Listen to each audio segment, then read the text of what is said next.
Hey there everyone, this is Samuel Johnson, and welcome to the Neutron Perspectives. And of course, to kick things off, we're going to be taking a look at the movie that started it all, Jimmy Neutron, Boy Genius. Now, this film came out in 2001, which at that time I was 5 years old when this film came out, so I was a very little kid when I first saw it. I mean, I'd seen the ads for it, thought it looked cool, and when it came down to stuff I saw ads for as a kid, I had to see it. And I do mean that. As a kid, if I saw it advertised on TV, my first thought was, oh, I had to see that! I had to see that! And I tended to bug my parents about it whenever I got the chance. So I went to see this movie, and as a little kid, I honestly was entertained by it. I thought it was a very fun, enjoyable movie. Of course, I begged my parents to get it for me on VHS first chance I get.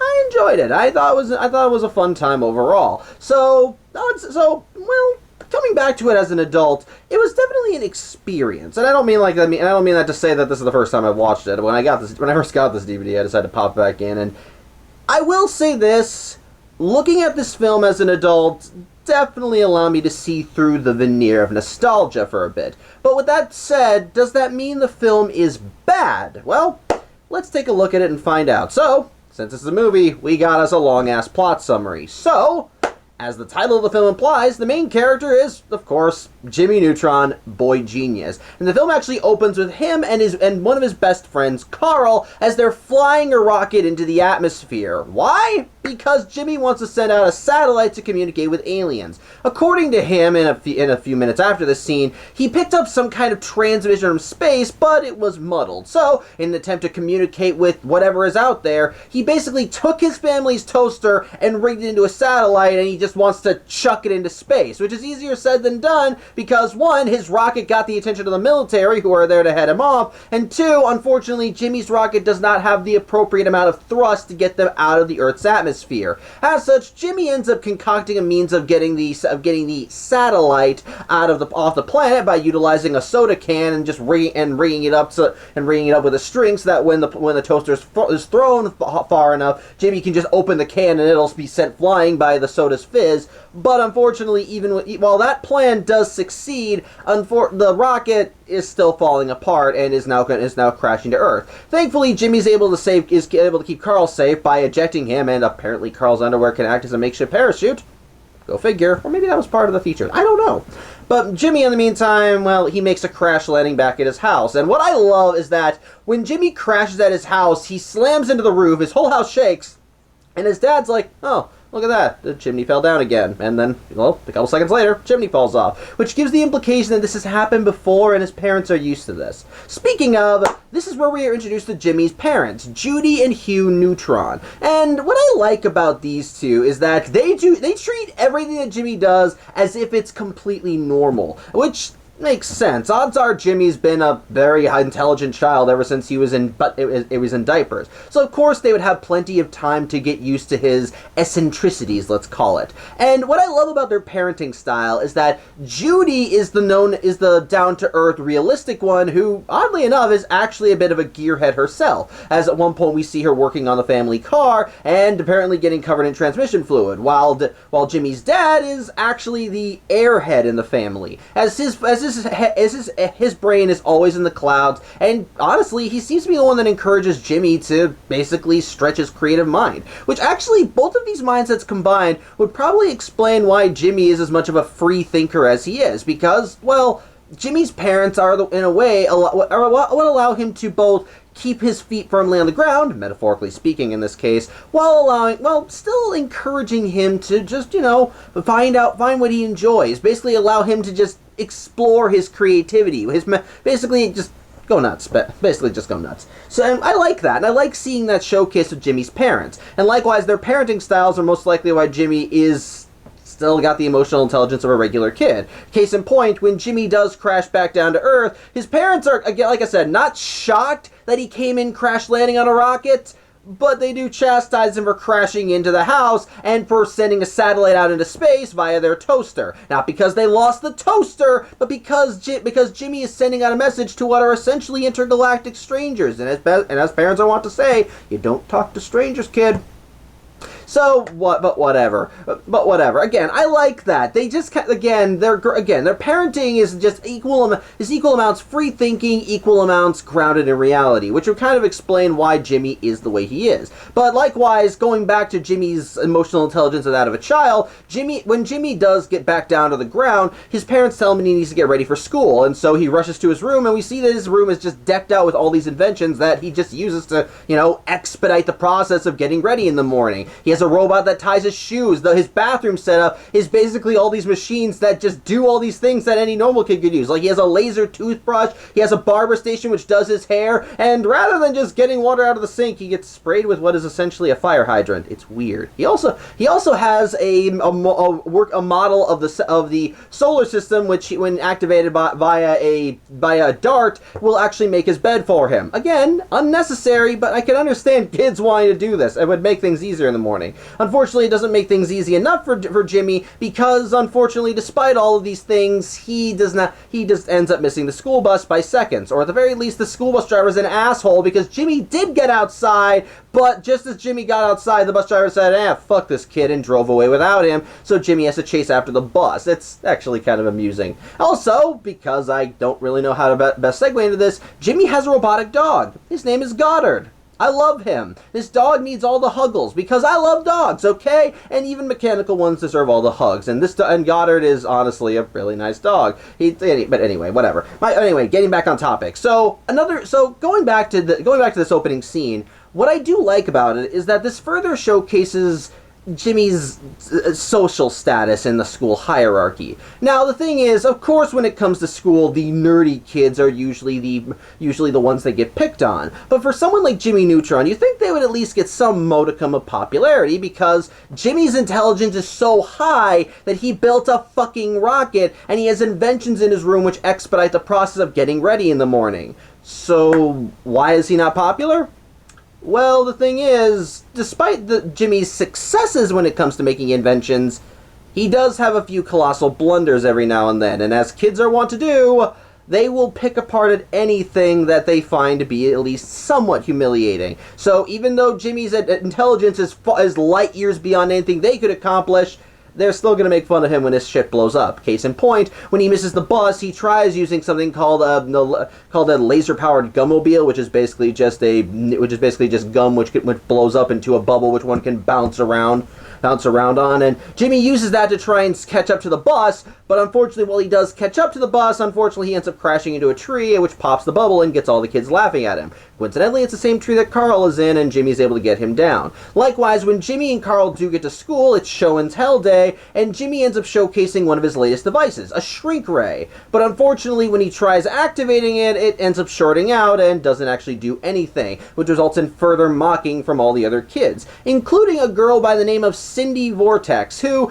based on her and Jimmy's interactions, are essentially intellectual rivals, so to speak. Now, I'm not saying that in the sense that she's a kid genius as well, but when it comes down to it, it's clear that she is just doing everything in her power to try and showcase that despite Jimmy being the smartest kid in class, that he may not always be as smart as he wants to be. Or as she put it later in the movie, she used to be the smartest kid in class until Jimmy came along. And odds are, combined with the fact that they're two kids who are a boy and a girl, she basically just wants to tear Jimmy down because kids are wont to do that. Although when Jimmy does end up leaving class, his shrink ray does end up activating, and he accidentally shrinks his teacher, Mrs. Fowl. Though nobody notices it because no one was in the classroom when it happened. Jimmy's back was turned, whatever. But it's also here we do meet more characters in the film. Of course, there's Cindy's best friend Libby, a young girl who seems to be kind of the chill, laid-back kid who loves to listen to music and just kind of does her own thing. There's Nick, the cool kid who's too cool for school, doesn't show up to class on time,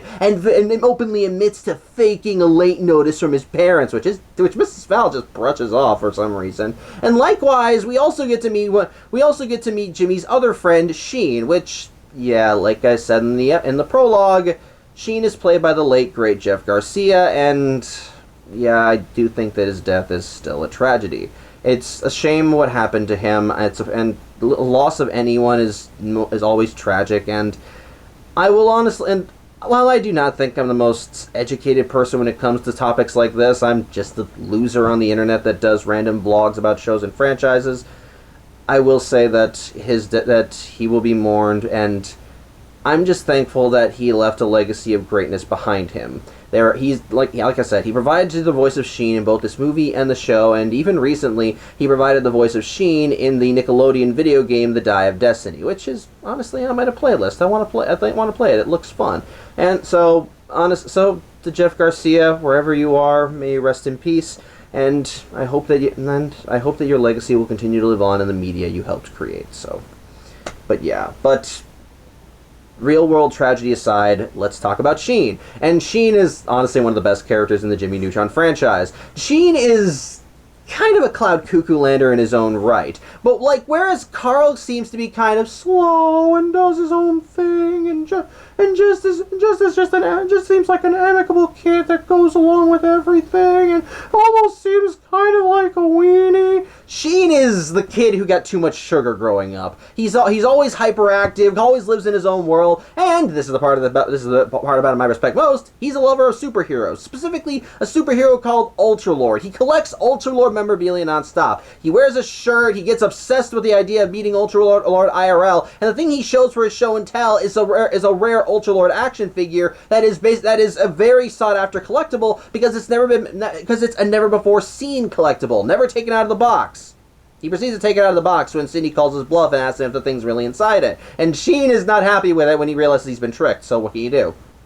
But regardless, Jimmy, Sheen, and Carl are just they're their own little motley crew of misfits and weirdos, and I think they mesh off each other well. However, as they're on their way home from school, they end up seeing a flyer for a theme park called Retroland, which is supposed to be opening that night. And Retroland has something that's for all of them. It has Ultralord Live, which of course Sheen is happy for because he gets to meet Ultralord. There's a petting zoo, which Carl wants to do because he loves animals, especially llamas. And Jimmy thinks all the rides look damn awesome. The only problem is it's a school night, and if these kids want to go to Retroland, they need the permission of their parents, which they know they'd never get. Of course, Nick overhears this and arrives on the scene and tells them that they could just sneak out, which the kids aren't okay with. So when Nick leaves, Jimmy thinks that the best course of action is for him, Carl, and Sheen to just butter up their parents with gifts. As such, the three of them end up going on their way home, with Jimmy taking a jetpack and laced into his backpack, and Jimmy ends up just making a few stops to try and get a few materials to try and, butter up his mom. In this case, it's several oysters, a lump of coal, and several roses. And as such, when he arrives home, we end up seeing that Jimmy actually has his own lab in the form of a clubhouse. As the entrance is the standard clubhouse, although in order to enter, you need a strand of Jimmy's hair to recognize his DNA, and the lab is actually located under the clubhouse. And it's actually a pretty impressive lab. It looks nice. It looks really impressive. Has a bunch of stuff in there for the sake of stuff. It's also where Goddard rests, and it's here that we learn that one of Goddard's tricks that he can play dead, which is him literally blowing up and then reassembling. Okay, that was apparently a design flaw. I'm not even joking. Jimmy says that maybe he shouldn't have taken it so literally. But likewise, when Jimmy's down there, he checks on several of his experiments, including a plant that eats girls, go figure, and also a soda pop that when you drink it causes you to burp with every sip. Again, only a kid could do that. But likewise, Jimmy checks on his messages, sees if any aliens got in contact with him. None did. And so he basically just takes all the materials that he gathered while on his way home, and then converts them into a pearl necklace for his mom, a pearl necklace and a diamond and a pair of diamond earrings for his mom. And the roses are just kind of complimentary. As such, he ends up leaving his lab by an elevator located in their chimney, and his mom wound up hearing Jimmy coming home, so she calls out for him. And well, when he arrives, he presents these gifts to his mom, and well, he basically just says she can have all of them if she knows the correct answer to the following question: can he please go to Retroland that night? She tells him no, because again, it's a school night. She is not going to budge for this. Of course, Jimmy is shocked by this, but his mom tells him that they can just go another night, they can go the weekend if they wanted. But Jimmy, of course, is not taking over an answer because, well, he wants to go to Retroland. In his attempts to try and find something else to appease his mom, he accidentally activates a jetpack in his backpack again, which causes him to fly around the house. He ends up flying into his mom, which results in her flying around the house. And when Jimmy ends up crashing, the fire from his jetpack nearly sets the curtains on fire, and while Judy's able to put it out with the rose that Jimmy got her, Timmy goes overboard as he has Goddard come out and act as a fire extinguisher, which coats both his mom and the drapes in foam, resulting in his mom just getting fed up with Jimmy, telling him that she and his dad have told him a million times not to play with rockets, and then he needs to go to his room, and then he's going to get a talk from his dad later. So there you go. Basically, everything blew up in Jimmy's face, and likewise that evening when Hugh comes back and talks to Jimmy, he's still kind of an airhead in that regard, but he does tell Jimmy that he pretty much just reiterates what Judy said, that Jimmy can't go, it's a school night, he shouldn't be playing with rockets, and his mom says he's grounded. So Jimmy, of course, reacts the way all kids do, by thinking his parents suck. As such, he and Goddard begin going over options, and, well, Jimmy decides that the only way out of this is to just sneak out, like Nick suggested. As such, he uses his shrink ray to shrink himself down and try and get out of the house, and while his parents are talking in the living room and wondering if this is the best course of action, Jimmy does manage to get out of the house, namely because his dad accidentally smacks him out of the house when he doesn't realize he's there, but whatever, the plan worked. As such, Jimmy does end up meeting up with Carl and Sheen, as he did call Carl, and likewise he told them they were just going to sneak out. And so, Jimmy, Carl, and Sheen just have the time of their lives at Retroland. Riding the rides, petting animals, meeting Ultra Lord. It's just a fun time all around. You can tell that they're having a ball. And it is a cool looking theme park, I will say. The rides do look pretty impressive. And honestly, if I went to this place as a kid, I'd probably be having the time of my life as well. In the meantime, though, things aren't exactly going well for Jimmy's parents, or any of the parents in Retroville. Why? Well, let's go back to Jimmy's satellite. It turns out that an alien race did manage to catch this thing. Namely, a fleet of alien ships that all look like chickens. Okay? And the leader of these chicken people, or as they're called, the Yokians, is this one guy called King Gubat V. And yes, these aliens are all eggs. I wish I was joking. Their main bodies are these metallic shells that all look like eggs, and the Ryokians' real bodies are just green yolks that are located inside the things. And of course they can enter and exit these things at their will, but their main bodies are literally just green goop with eyes sticking out of it. They can talk by reverberating their bodies, so to speak, though their suits do have little mouths, and they just kind of float all around the place. But let's talk about King Gubat. From this very first scene, you were shown that this guy is an asshole for the sake of an asshole, as we see him petting this cute little alien creature, cuddling and cooing all over it, before he just quickly eats it. Yeah, guy's a dick for the sake of being a dick. And to further showcase that, when one of his subjects brings him the toaster, he basically yells at him for coming in unannounced before having him get ejected into space. Something that his brother Ublar objects to because he wanted to see that. This is where we meet his brother Ublar, played by Martin Short. And yes, Patrick Stewart does play King Gubat V. I don't know why the comedic duo Patrick Stewart and Martin Short is there, but hey, they work. I like them. Patrick Stewart definitely is a good straight man to Martin Short. But yeah, Ublar sees the satellite and basically just thinks it's an alien spacecraft, especially when it ejects Toast, and he thinks that Toast is an alien, although King Gubat can see right through it. But as Ublar is messing with the toaster, he accidentally activates the message that Jimmy put into it, which displays the message of peace that Jimmy put on the Yokians' collective screens. And as such, the message, of course, Ublar and Gubat just look at this and that's weird. That kid has a big head right there. And so as meanwhile Jimmy on the screen is just acting all nice and going, hey, look. It's like, hey, I'm Jimmy Neutron, this is my home, I want to basically extend a message of peace so we can exchange ideas and all that. But as Jimmy is explaining what his life on Earth is like, he ends up showing out a picture of his parents. And, well, when King Gubat sees that, he has the image frozen, and he's basically salivating at the sight of Jimmy's parents. And I do mean that literally, as he thinks they look delicious, and he then orders his fleet to head straight to Earth, which, yeah, they do explain that the coordinates to Earth were located in the toaster. As such, the alien fleet arrives on Earth, more specifically Retroville. I'm just going to assume that the coordinates were very much exact in Retroville because Jimmy wanted to make direct contact with whatever alien species found this. And yeah, despite the fact at the beginning of the movie we saw the military detect Jimmy's rocket when it was flying in the stratosphere, no military operations come to end up hating off the Yokians as they invade Retroville and kidnap all of the adults in the town. And the only thing the Yokians leave behind are notes that just have a very generic message that are telling their kids that all the adults have gone to Florida for an extended vacation. Okay. However, none of the kids realize that their parents are gone because, well, they're at Retroland having the time of their lives. Although there should be adults at Retroland because I don't think a theme park can operate by itself, but whatever. Jimmy And then we cut back to Jimmy, Carl, and Sheen as they're heading away from Retroland, just obviously getting off the high of riding it. And as they're leaving, they end up seeing what they think is a shooting star, though I suspect it's one of the Yokian ships. And the trio make a collective wish that there should be no more parents. And since we already know what happened to these kids, the next day their wish seems to be granted as all the kids in Retroville wake up and find that their parents are just all collectively gone, with all of them having that stupid message. And of course, because these are stupid kids, they don't put two and two together and realize, hey, why did all our parents leave the exact same message with the most generic wording? Because literally all the messages started with dear son or daughter. So the kids just get, whatever, dumb kids. But the thing is, while the kids do wonder where the heck their parents are, they don't. They stop that very quickly because, hey, they realize something. They're a bunch of unsupervised minors all alone in this town. They can do whatever the hell they want. And whatever the hell they want is what they do. Because they spend the entirety of the next day just going ape shit around Retroville. Just taking apart everything.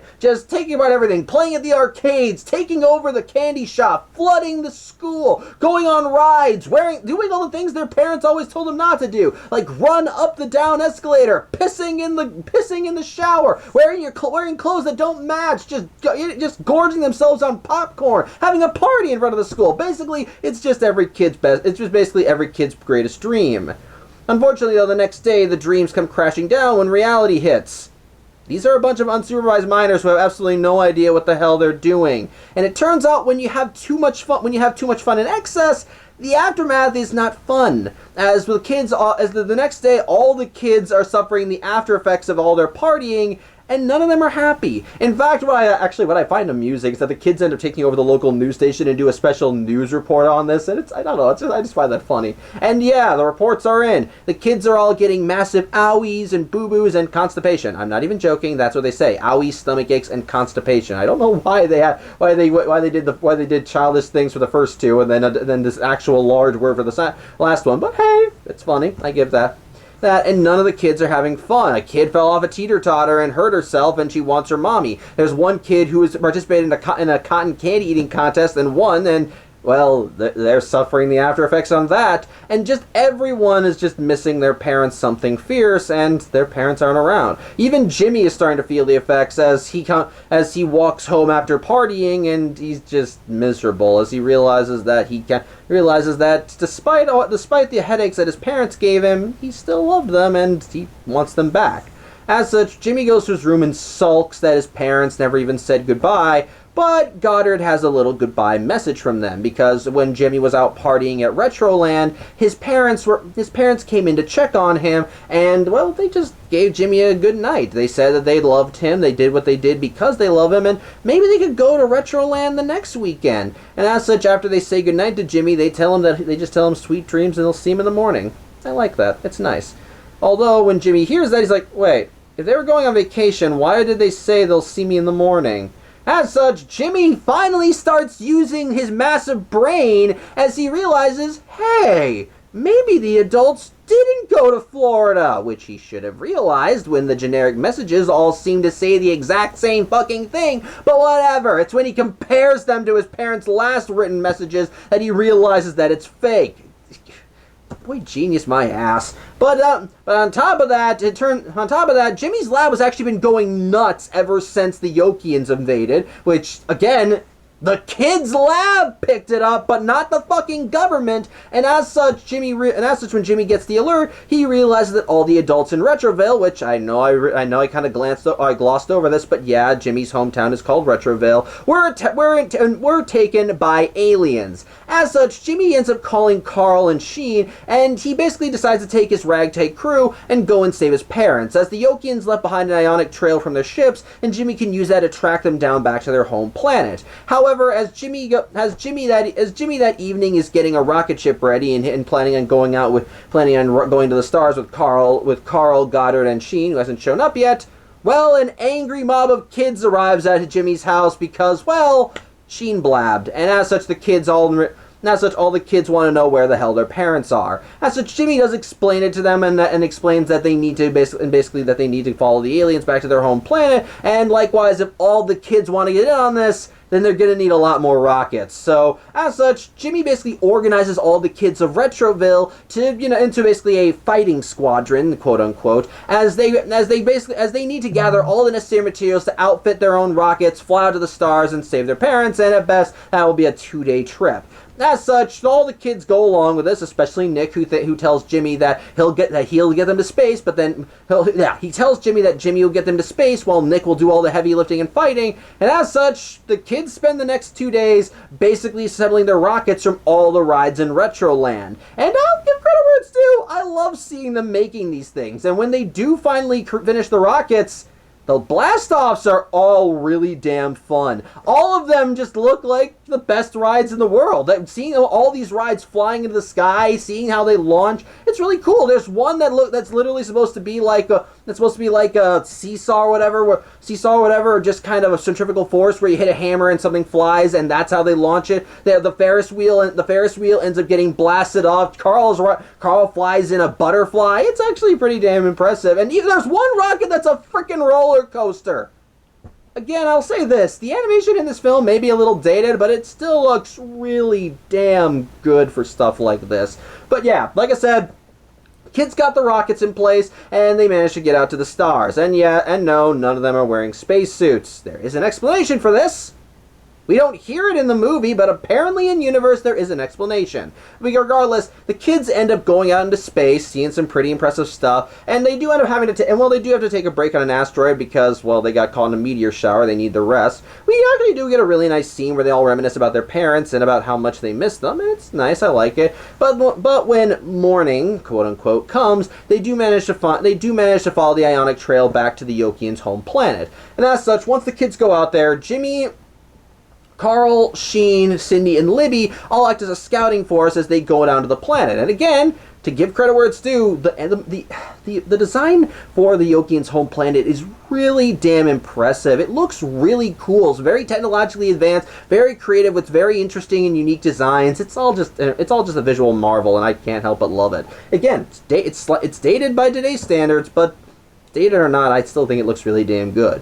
Regardless, while Jimmy and Co., or more specifically Jimmy, are marveling at everything, they still need to find their parents, and they do manage to track their parents down to this one particular building in the middle of the city. And sure enough, we see King Goobot and Ooblar as the parents of Retroville have been brought down, and they're basically just examining them. I'm wondering with King Goobot thinking they look a little stringy, would they be good to eat? And Ooblar assuring his brother that of course they're good to eat, that someone named Pultra will obviously like them.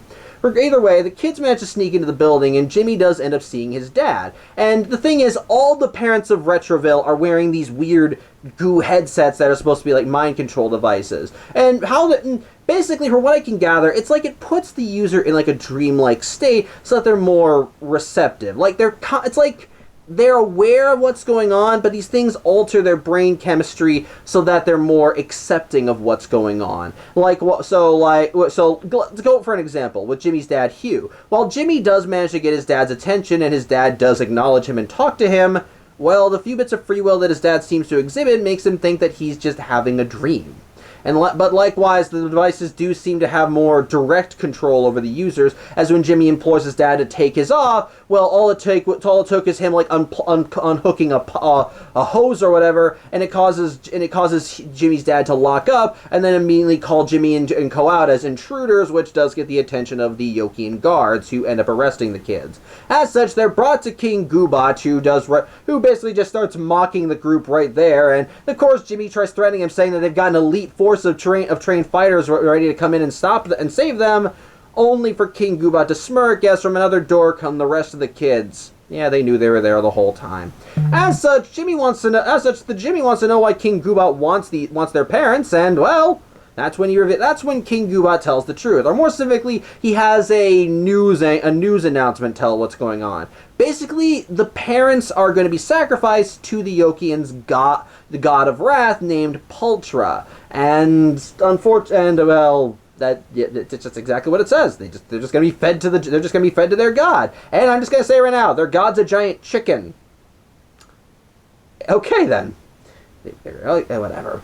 Never. But to pour more salt on the wound, the news broadcast does make it clear that the reason why these humans were picked was because of Jimmy's message, as he's the one that showed the Yokians that the adults were there. And like I said, the satellite had the coordinates for Earth. So of course, the Yokians are able to just zero in on Retroville and take the parents. And King Goobot congratulates Jimmy that all of this was because of him. Good job, kid. You fucked everyone's day up. Sorry about that. I'm thirsty, Suey. As such, the kids are all taken away to the dungeon, with King Goobot giving Jimmy the presidential suite. Though unfortunately, Jimmy gets separated from his dog Goddard because King Goobot thought that Goddard looked adorable, and Goddard didn't like that, so he bit him. And so King Goobot ordered that he be taken to the lab where he can be dismantled. As such, when all the kids are brought to the prison, none of them are happy. All of them are sulking that they're afraid their parents are going to be eaten and killed. And likewise, Jimmy is taking it the worst because, yeah, this is sort of his fault. However, what I do like is that Cindy does go to him, and she basically just gives him a pep talk, tells him that so what, he screwed up, big deal, but there are a lot of kids here right now that need him, and he's the only one that can help them right now. And I like that. It's a very nice thing. It's very nice, and she is, it's just some sweet stuff. And it's actually one of the reasons why I kind of prefer Cindy's characterization in this movie over the series. And I'll get to that when I actually talk about the series proper. Point is, though, Cindy does get enough of a does manage to lift Jimmy's spirits enough by saying that he can make things better and that he can learn his lesson and all that. Well, Jimmy does kind of have an idea. You see, going back to Cindy's friend Libby, she wound up bringing her cell phone into space with her. Don't know why, but hey, it's probably just force of habit.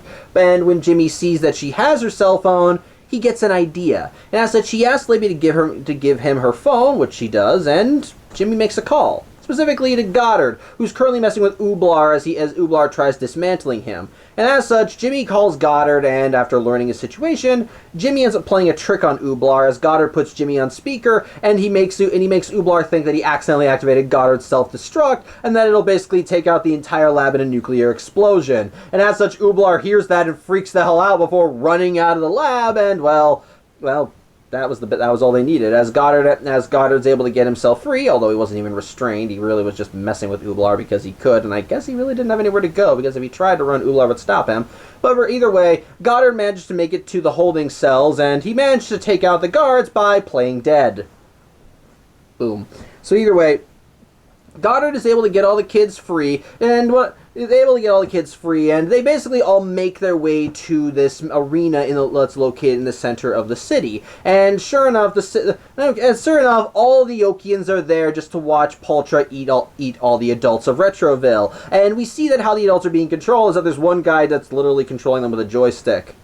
Okay, and yeah, we see that Paltra's resting place is a giant egg. Don't ask me how that works. Because if he's their god, then why would he be in the egg? It doesn't make sense. I don't know. I mean, it's like Paltra born and then reborn. I don't know. Is it like the Phoenix? I don't know. I'm asking way too many questions at this point, aren't I? Either way, the Yokians have all the adults come into the arena and surround the egg, and then they have them perform the chicken dance. My pain at this point is incalculable.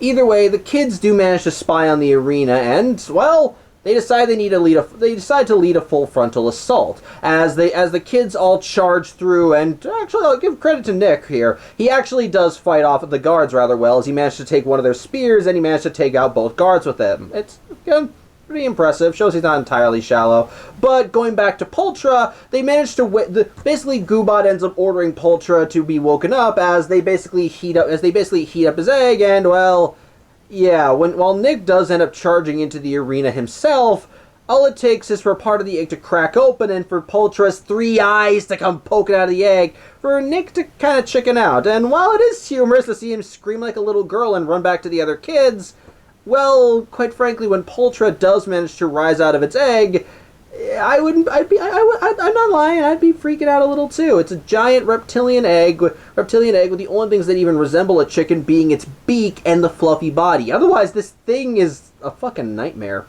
So, yeah, all the kids are freaking out a little because they have no idea how they're going to fight that thing. But Jimmy does have a bit of a... But Jimmy does end up getting a burst of inspiration, or as he calls it, a brain blast, which he did have earlier in the movie, but hey, we're seeing it now. As Jimmy is able to put enough pieces together that he forms a plan. As such, he tells the kids that he needs to get to the guy who has the controller, but in the meantime, Jimmy gives Sheen the job of getting a rocket ship for them, which Sheen, of course, objects to, because he's a kid, he has no hand-eye coordination, he doesn't have a license, but all Jimmy has to do is ask him, what would Ultra Lord do here? And that gives Sheen enough inspiration that he's able to go get the rocket. As such, the kids charge into the arena, and it's just a fun little time. It's silly, it's a little silly and dumb, but it's enjoyable just seeing the kids manage to beat these guards using music, pop guns, Carl's inhaler. It's just silly and over the top, but I can't help but love it. But regardless, Jimmy does manage to get into one of the guards' control harnesses as one of them got ejected out of it thanks to Libby's music. And so Jimmy's able to fly up to the guy who has the controller and take the controller out of his hands before basically taunting King Goobot before flying off. As such, Jimmy is able to control all the adults and manages to get them away from Poltra before it can eat them. And so Jimmy and the kids and the adults all make a hasty retreat, which is easier said than done because they're still in the Yokians' home turf right now, and the giant chicken is right behind them. Thankfully, though, Sheen does pull through as he manages to crash a ship right there into the arena, even managing to ding Poltra enough that it gets disoriented. And as such, when he crashes the ship, Jimmy has all the adults run on board with all the kids following after. As such, they fly away while Poltra is just too woozy to really go after them. And so King Goobot in anger does order everyone to get on their ships. Although Ooblar has to be put in a bucket because when Poltra fell down, he accidentally fell into King Goobot's throne, into King Goobot's viewing seat, and while King Goobot was fine, Ooblar's egg tank or egg body, whatever, got destroyed. So he's now just nothing but goop on the floor. As such, all the kids and adults of Retroville just GTFO off of the Yokians' planet, but unfortunately King Goobot follows after them with a fleet of ships. While Jimmy is thankfully able to get rid of most of the ships by maneuvering by the sun, and while the ships fall, they get taken out by a few sunbursts.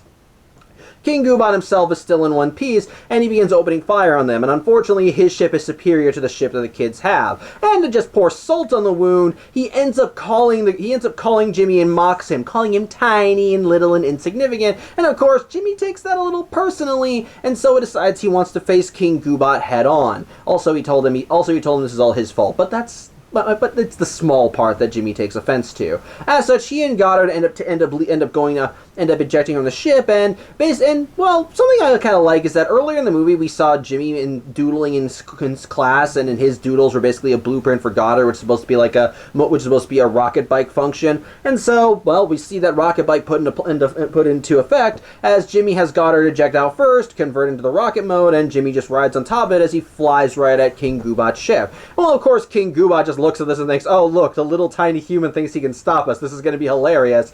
Well, Jimmy shows that if you push enough buttons with him, he's eventually going to snap. As he flies closer, he pulls out his shrink ray and sets it to planet size as he turns it on himself and turns into a giant that dwarfs even the King Goobot ship. Which, once King Goobot and co see Jimmy like this, they immediately just freeze up, and King Goobot's like, maybe we could just put all this behind us, call it a mistake, and go back to the whole exchanging of ideas for interplanetary peace and all that. Jimmy's response is that he just kind of lightly blows them and the ship blows up. As such, from there, Jimmy flies away, King Goobot gets fried sunny side up, vowing vengeance on the boy genius, and so Jimmy catches up with the other kids as they all cheer for his victory. From there, Jimmy shrinks back to normal size and goes back into the ship. All the kids are reuniting with their parents. It's all nice, sweet, and heartfelt. Jimmy manages to find his parents and apologizes that he should have listened to them, that he thought he was smarter, but ultimately he realized how much he missed them, and Jimmy's parents aren't too mad because, being parents to a boy genius like Jimmy is challenging. It also comes with its share of rewards and fun because, what other parents in the universe can say they get to fly around on a spaceship like this? I'll give credit, it's a genuinely sweet and nice moment.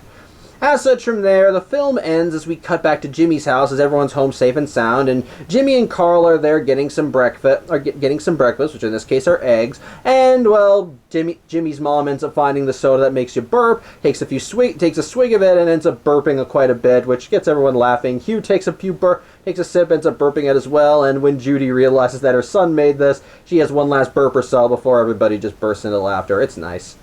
Also, Mrs. Fowl is still okay, and we see that she is now riding a caterpillar that was in her apple, and that she'd been fighting with throughout the movie. So there you go. But that was Jimmy Neutron, Boy Genius, and my thoughts on it? Well, I'll say this. The film can be silly, weird, and just definitely trippy in several regards. But that's exactly why I think it's really good. Like, okay, it's not like the best movie I've ever seen, but it's still a pretty damn good one. To kind of compare this movie to another piece of children's media I've talked about before, the film's tone is a similar vein to that of classic Ben 10. Namely, it can be silly, weird, and over the top in areas, but it knows that and embraces it. And quite frankly, that's what makes the film enjoyable in my eyes. This is a film that knows exactly what it is. It is a kid's film that's all about showcasing a kid with a higher than average IQ who can build rockets, spaceships, make invisible hamsters, grow plants that eat girls, can synthesize diamonds and pearls from coal and oysters. And it basically just goes as nuts with it as they can because basically the film treats this premise with the same level of gravity that any kid's show would treat it. Just basically asks, what can we do to have fun with this? And I think it works well in my humble opinion because the movie itself is just so chock full of creativity and fun ideas that you cannot help but love it. Let's first talk about Jimmy's lab. When I first saw this place, I thought it looked really cool even as a kid. And even seeing it as an adult, it definitely looks like a place that any kid would probably imagine a super secret lab would look like. It's just and I think it works for them. And I think that it works for what it's supposed to be. I love seeing the inventions that Jimmy constantly comes up with, and to kind of showcase more of how creative Jimmy can be. Some of his inventions are just made from average everyday household items. His first rocket looked like it was just made from a few trash cans and whatever he could find, so clearly it was salvaged. Likewise, when Jimmy ends up making Likewise, the satellite that Jimmy made that the Yokians eventually found was just cobbled together from Jimmy's toaster and whatever else he could find. Which I like that. It's a nice bit of creativity in there. And hell, even going back to the rockets all the kids use, the rockets were literally just synthesized rides from Retroland. And like I said, seeing them all take off was just fun. Seeing all these rides flying through space at 1,000,000 miles per hour, it was nice. It was enjoyable. It actually looked like it was really fun. Quite frankly, as a kid, if I were in that position, I'd be having a hell of a good time. And so seeing that put on screen really does transfer the fun and kinetic energy that these kids are displaying. And I think that energy transfers rather well to the audience. It's enjoyable. I like it. Likewise, when it comes down to the writing of this movie, it's got plenty of heart as well. Yeah, the film can be... Yeah, like I said, the film is definitely kind of silly and strange and weird in plenty of areas, but just as it embraces its that to make something very creative and fun, and likewise knows where the emotional core of the movie is supposed to be, namely on the kids and their parents, especially with Jimmy and his parents. Because what I love is that what they showcase in the movie is something that all kids at any point in their lives have probably thought of at one time. Why the hell do I need parents? And likewise, I love seeing this story play out, as while the kids revel in doing all the things that their parents always told them not to, well, of course, there are reasons why parents institute those rules. And yes, as kids, when we see these rules put in place, we always get angry and annoyed because, they're not letting us do whatever we want to do. At the same time, seeing the kids naturally suffer the consequences of overindulging the things they love, like eating too much candy, staying up all night, and just going nuts and going nuts because they can, it showcases why they love their parents, because when things do blow up in their faces and they suffer, it's nice to have parents on standby to help you feel loved and keep you grounded. And so seeing the kids all begin getting sadder as they realize that their parents are not there to comfort them anymore, provide them love, or likewise or in some cases just to rein them in. It's actually pretty nice, and I love the scenes where the kids do reminisce about the things they and their parents used to do, which includes, of course, just even little things like tucking them in at night. It's got plenty of heart, and so likewise, seeing the kids actually reunite with their parents and just seeing how happy they are together, it's all just some sweet stuff. And likewise, that same heart is extended to Jimmy and his parents. Well, again, going back to how well I like the writing. I think that something I like with Jimmy's parents is that you can tell that they are probably the most equipped to deal with someone like Jimmy. Because, while they may be the stereotypical parental archetypes, for the most part, they do kind of go in their own directions with that sort of thing. At the same time, they are aware of just how creative and ingenious their son is, and basically they know how to rein him in.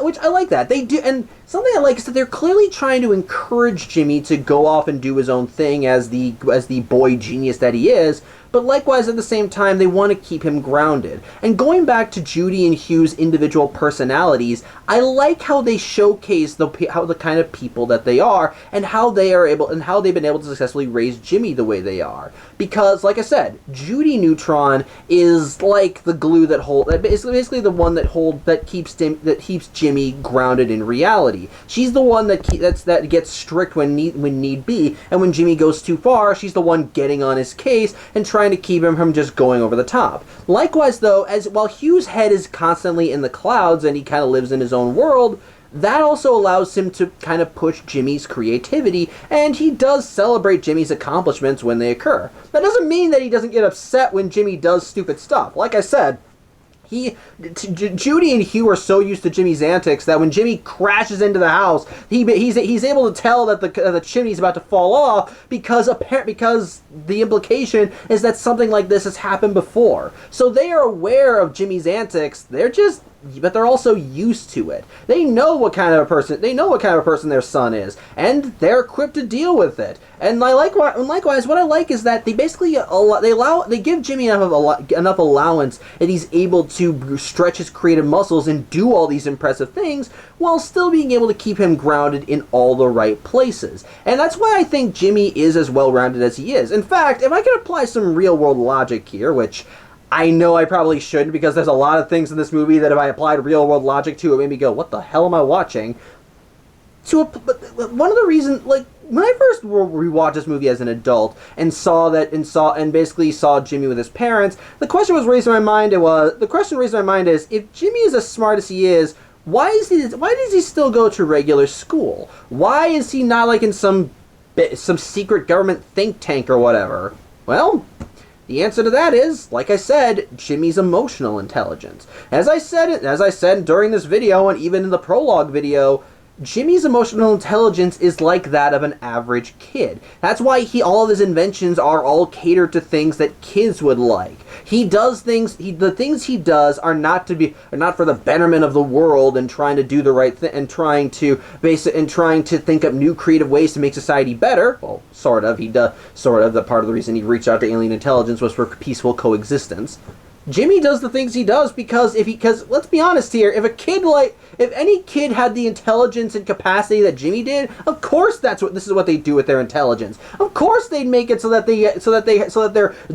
them getting ready in the morning was all this easy stuff. Of course they'd have a lab where they make plants that eat girls. Of course they would make gum that when they blow a bubble with it could act as a transport that they could use to bounce their way to school. Of course a kid would do all this because that's what kids do. And I like that. It's actually pretty, and it's really damn fun. I think it's really impressive. And again, going back to the writing, going back to how Judy and Hugh's respective parenting styles are what allow Jimmy to be as creative as he is while still keeping him grounded. Their own individual styles are also help keep Jimmy a decent kid. Because let's be honest here, if there was a kid that grew up with that much intelligence, they'd turn out to be kind of a jerk. And if you want an example of that, watch Dexter's Laboratory. Disclaimer: I like Dexter's Laboratory. I think it's a very fun and creative show as well. I'm just using Dexter's personality as a contrast because despite him and Jimmy possibly being on the same wavelength when it comes to their genius, on the flip side, they probably wouldn't get along that well. But my point here is this: Jimmy is not an arrogant kid. Yeah, he does like to show off, but he's not a jerk. And I like how the film showcases that. Case in point, when Jimmy is in class and is watching show and tell, Carl and him are both doodling. Like I said, this is the scene where we saw Jimmy showcasing the rocket bike that was incorporated into Goddard's design. But what I like about this scene is that not only is it meant to be like a Chekhov's gun to seeing Goddard's rocket design later in the film, but it also is there to help showcase that Jimmy, despite his intelligence, is just a good kid. Because how we see Jimmy doodling is that Carl just whispers to him and says, "Hey Jimmy, want to see a picture of a frog?" And he showcases a picture of a crudely drawn frog. Jimmy looks at it and says, "Oh, that's great, Carl." And you can tell he's humoring him a little, but he's genuinely trying to be nice. And likewise, when Carl asks what he's doodling, Jimmy just says what it is, that it's a prototype, that he's making designs for Goddard's rocket bite mode, and likewise, well, clearly Carl's not getting any of it. At the same time, like Jimmy humored him with the frog picture, he's humoring Jimmy here. Neither of these kids are showing disrespect to the other. Okay, yeah, you can argue that they're both humoring each other, which may be a little rude in certain cases, but it's not out of malice that they're humoring each other. They're genuine. It's like, let me put it this way. It's like when you're sitting down with a friend and they begin geeking out about a show or franchise that you're not really a fan of, but you're just happy seeing them happy. And so likewise, even if you're not interested, you're still listening to them because you just like seeing them happy and you want them to keep gushing about something they love. Kind of like anyone that watches this and seems to get a kick out of me ranting and raving about random nonsense. But the point is, I like that, and it shows the respect that Jimmy and Carl have for each other. And that respect would not be prevalent if Jimmy thought Carl was anything less than an equal. And I like that. It showcases how that the way Jimmy's parents raised him was right, because ultimately, while they probably did see Jimmy showcasing all this higher intelligence and so forth, they obviously kind of knew where to put the brakes on in certain areas. They knew that they had to encourage Jimmy to expand his mind in all the right places, but at the same time, they knew when to rein him in. And I like seeing that showcase of Jimmy. And yes, this is all speculative on my part. They don't really show that much. But at the same time, I do. But the thing is, the film does show enough about Jimmy's relationship with his parents, and likewise his own parents' own unique personalities, that they do a good job at that you can easily connect the dots between certain things. And I like seeing that. I like that. And that is a moment where you can apply real-world logic and kind of expose this. And likewise, even if we can continue applying real-world logic, believe it or not, I can actually find explanations for why Jimmy has all the stuff he does, despite the fact that he's still an average, ordinary kid. I'm guessing maybe they get government grants. Let's go back to when Jimmy crashed into the roof and the chimney came off. Like I said, the chimney falling off the house was expected. Jimmy's dad knew that it was going to happen. And the thing is, while Jimmy does make a few things out of spare parts, there are other inventions that he has that clearly have more time put into them. Which gives me, and likewise, how the hell did he make a lab under his house?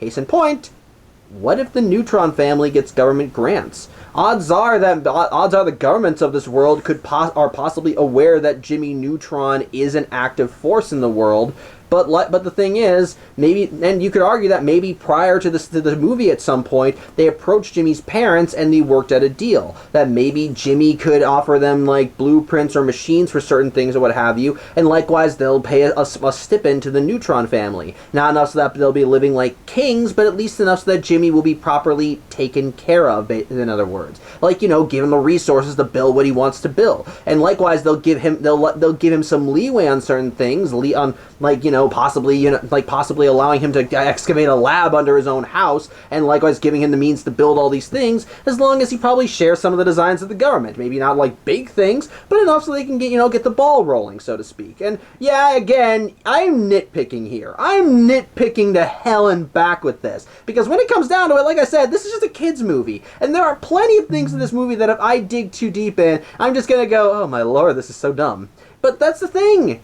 But the thing is, I like that if you really do connect the dots in a few areas, you can find actual logical explanations. It would certainly explain why Jimmy and his friends are able to go to Retroland despite sneaking out, unless their allowances, they were saving up their allowances a lot, I don't know how they'd be able to afford going on all those rides. Sorry, still thirsty, okay?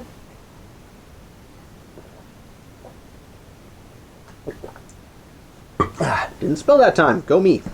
So, I like that. But likewise, they would also explain how Jimmy was able to get all the materials for all the rockets in Retroland. Again, if we're going by the government stipend theory, odds are he probably had a lot of the materials on standby, and since there are no parents around, that gave him a bit more free reign, and so he used the Retroland rides as baselines for rockets. So I like that. And likewise, again, going back to how his parents are trying to encourage Jimmy's creativity while still putting the brakes down when they feel necessary, it makes sense why some of Jimmy's things would most likely be just kind of scrounged from whatever he could find. How he made the pearls that he got some oysters and then basically incubated them to make the pearls, which of course, that would take years. And how did he do that? He threw them in a microwave and set the microwave for years. So I like that. Again, he probably had to use the microwave as like a makeshift, as something makeshift. And while his parents probably weren't okay with that, again, they got enough of government stipend to do it. And as long as Jimmy didn't blow anything up, they could probably let it go. So I like that. Again, I like that. So, I don't know. It's like, yeah, my adult mind is making connections that I probably shouldn't be making, but I like that you can make these inferences. And likewise, even if we just forget all of that, going back to how fun and creative this movie is, I just love seeing it go over the top with what Jimmy is able to come up with. And again, all of them are really impressive. I loved seeing all of his random inventions and how they were cobbled together. I loved seeing him and all the kids of Retroville making all the rides in Retroland into rocket ships. Seeing them fly out of the stars was, honest to God, a visual marvel, both when they were watching the wonders of the cosmos and then when they were trying to avoid meteorites in a meteor shower. I thought it was really good. And likewise, even the climax where they were on the Yokian's homeworld, I think was just really damn fun, and it was goofy and a little silly, but it was a fun, goofy, silly, and I think that works. Likewise, let's talk the villains for this movie. I liked King Goobot and I liked Ooblar. These guys were just fun and silly and in the best way possible. Now, we didn't really see a lot of them, but these were guys who were evil for evil's sake and loved every second of it. And yes, while I do sometimes get on the case of villains that are simple, again, it's all about the execution. And these guys may be evil for the sake of evil, but they're having so much fun being evil for the sake of evil. And I love villains like that. And I love that King Goobot just ejected one of his own subjects because he annoyed him. I love that Ooblar is as much of a bumbler as he is. And like I said, Patrick Stewart and Martin Short, oddly enough, actually do work as a good comedic duo for these characters. It's really nice. I love seeing them work off each other. I like seeing King Goobot get all grandiose and eccentric, but then likewise have his quiet moments where he reacts the way a normal person would do. Like when he sees the message that Jimmy sent off into space, and his reaction is like, "What the heck? What the heck?" And then as Jimmy's talking to them through the message, he's like, "The kid's got a big head, doesn't he?" And I like that. Or likewise, when he's showing the kids the message that their parents are going to be sacrificed to Pultra, apparently the message has an ad in the front, so he just like fast forwards like, "Oh, I hate commercials." I love little things like that. It's just, I love seeing it going on. And again, Martin Short as Ooblar is a nice little comedic counterpart. I love seeing him just being weird and zany. Going to the scene where he's trying to disassemble Goddard, it's just a joy seeing Goddard fuck with him for the sake of fucking with him, taking his tools and messing with him. And at one point, Goddard spins him around and draws a face on him, which might be a reason why Goddard didn't make a getaway right from the start, because he was probably having fun fucking with this guy. So I think that was a fun time. And likewise, the ending with them I think was satisfying and enjoyable and everything. So yeah, like I said, they may not be the most deep villains, but they're fun villains, and sometimes that's all you need. And I think the film does it well. Also, Pultra definitely was a good climactic final boss, because again, giant alien chicken. It sounds silly, but in execution, it definitely isn't. It definitely would be a bit terrifying, wouldn't it? Yeah. So yeah, those are plenty of benefits to those are plenty of benefits to the film. It can be silly and weird, but it embraces that and allows for a lot of creative imagery and fun ideas. I think the writing is plenty of heart and definitely has enough dots that you can make some connections if you want to apply enough real world logic, which don't do it too much. It's still a kids movie. The villains are a lot of fun, and likewise, I think I've said this before, and like I said during the plot summary, the animation of this film, while it is dated, still I think looks friggin' gorgeous. I love how well this film is designed. I love the environments they create. I love seeing the characters explore them. And yeah, like I said, the designs definitely are a product of the early 2000s, but you can tell that the people who designed this movie were definitely having a fun time, because everything looks so damn good. The designs for the rides in Retroland, seeing the vastness of space, going to the Yokians' homeworld. Even the designs of the Yokians themselves are weird, but they're creatively fun weird. So as such, all of these things, and as such, it showcases that just how much creativity and heart and thought was put into this movie, which altogether, I think makes this just a pretty good movie. A pretty damn good movie at that. Like I said, this is not like one of the greatest epics that you'll ever see. This is not like one of the film greats, but quite frankly, as a kids movie, it's a lot of fun. Like I said, it can be definitely silly and strange, and definitely lives in its own world at points. But overall, like with classic Ben 10, it embraces that silliness, goes full throttle with it, and it allows the film enough of an allowance that it can actually make a lot of very creative and very fun ideas, and the way it executes them is brilliant. So when it comes down to it, Jimmy Neutron, Boy Genius, I think it's just a pretty damn good kids movie. Like I said, it's not one of the greats, and honest to God, if you're an adult and had never even heard of Jimmy Neutron before this, I don't see you getting as into it as your kids would. But with that said, your kids, I think, will get into it, as regardless of which generation you grew up in, I think